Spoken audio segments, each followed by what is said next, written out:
And welcome to First Things First. I'm Jenna Wolf. This is Nick Wright. Chris Broussard is joining us this morning. We are down here in Miami for Super Bowl week.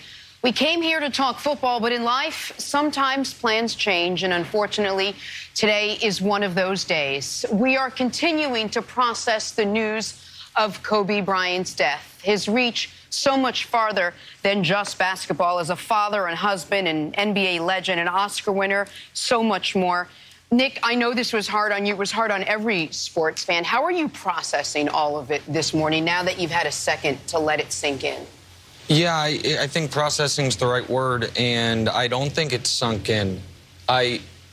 This is the first one of these for me as far as, unlike Broussard, I had no personal relationship with Kobe Bryant.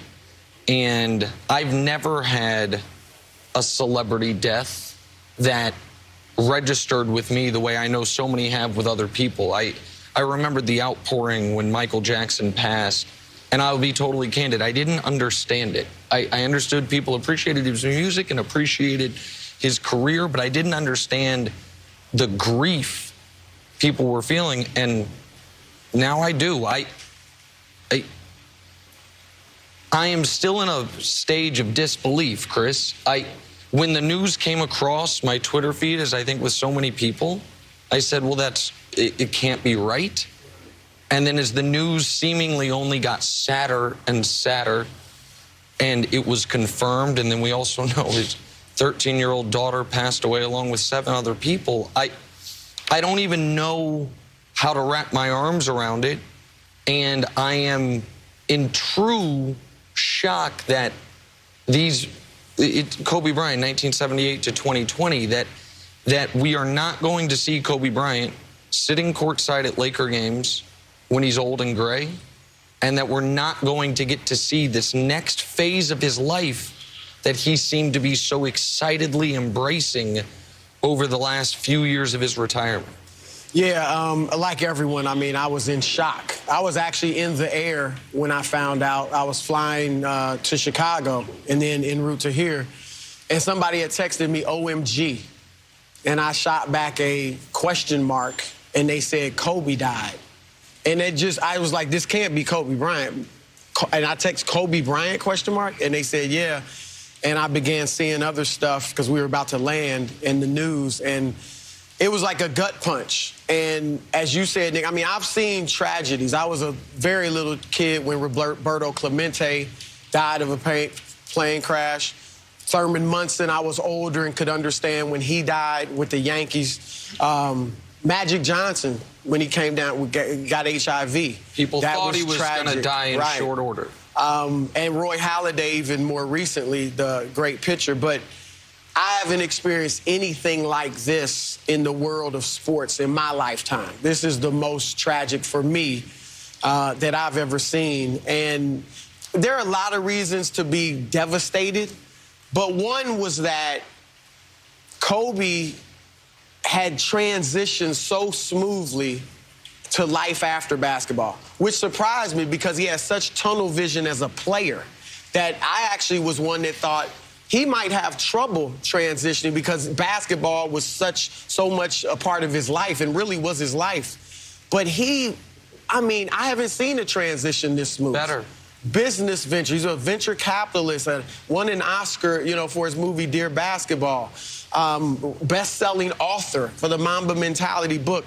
And a family man, a tremendous family man. That's why we didn't see him at as many Laker games, because he was spending time coaching his kids. Ironically, the last time I saw him was about a year ago at the mall in Newport Beach, where he lived. And he was with his family. And we spoke for about 10 minutes. He seemed so comfortable and so just comfortable in life after basketball. And so that's one of the reasons of many that is most devastating to me. Well, Jenna, what Broussard talked about right there was my immediate reaction once you start to process it is there are certain guys who you really do worry about once their career's over. No matter how much money or fame or accolades they have, what will they do? And will they always be trying to reclaim their athletic fame And I would have thought Kobe was going to be tops on that list because he was such an amazing competitor. And he seemed to have just an almost animalistic need to compete, to defeat you, to have there be some scoreboard that he was on the top of. But instead, he went a totally different way. He totally threw himself into, it would appear, the things he maybe always had a passion for, but deprived himself of because he was so focused on singular greatness as a basketball player. And so he gets into films. He's always reading a different book. And he gets his sports fix through his daughters. And that's the part that, for everyone, to me, is so jarring about it. And it makes you, honestly, reconsider all your decisions. It makes you, like all of us, spend time away from our families for a career we're very focused on. Broussard, if I may, you're bi-coastal.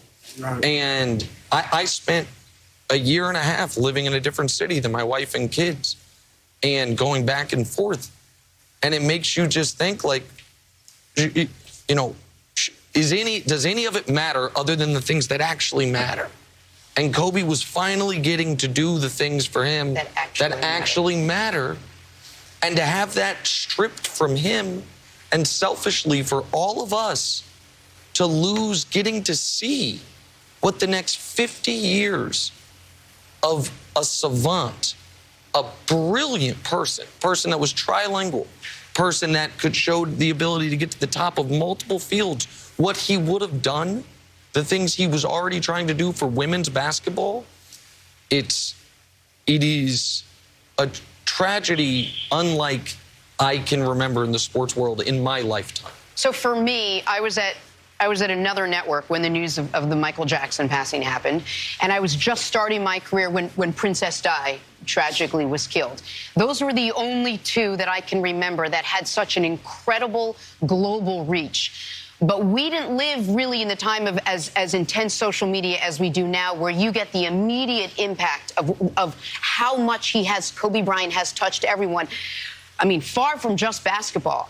You scroll down any of your feeds, and he has affected just about everyone. And I know you both touched on it, but my question to you is, how much bigger was Kobe Bryant than just the basketball accolades, which in and of itself are tremendously impressive? Well, first of all, basketball-wise, on a world stage, he was as big as anyone. Because in Asia, he was arguably the biggest NBA player there.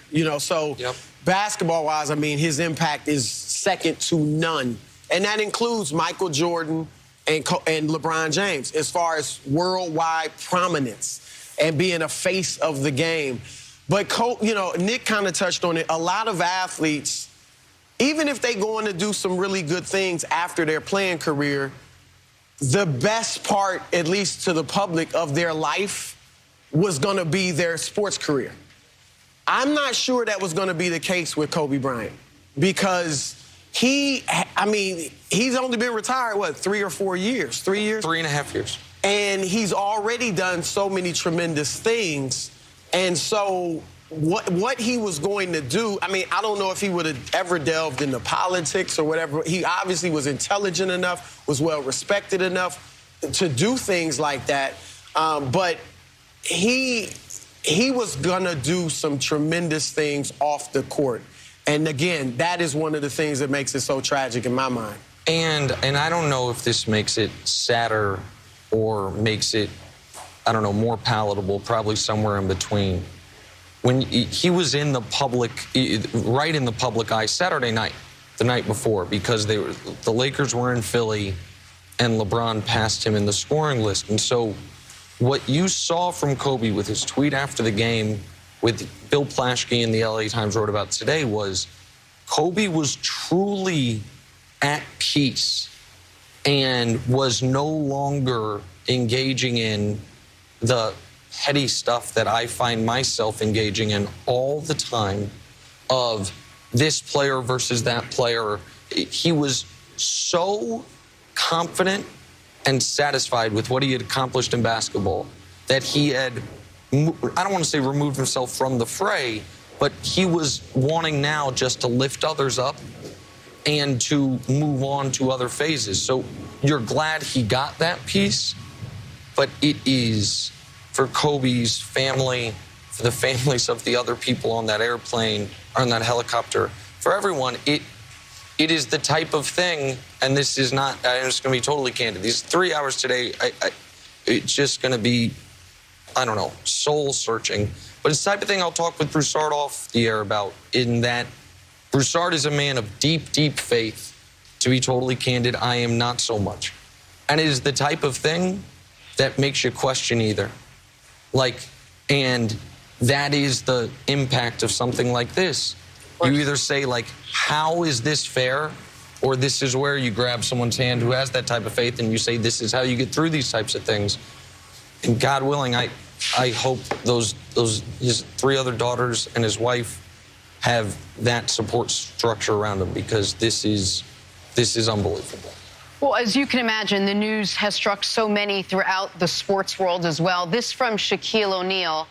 There are no words to express the pain I'm going through now with this tragic and sad moment of losing my niece, Gigi, and my friend, my brother, my partner in winning championships, my dude, my homie.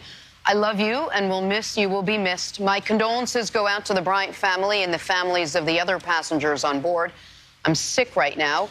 He then added, Kobe was so much more than an athlete. He was a family man. That was what we had most in common. We love our families. Whenever we got together, I would hug his children like they were my own, and he would embrace my kids like they were his. His baby girl, Gianna, was born on the same day as my youngest daughter. I miss you already, brother. This is truly unbelievable. Everyone, please keep the Bryants in your prayers. Rest in peace.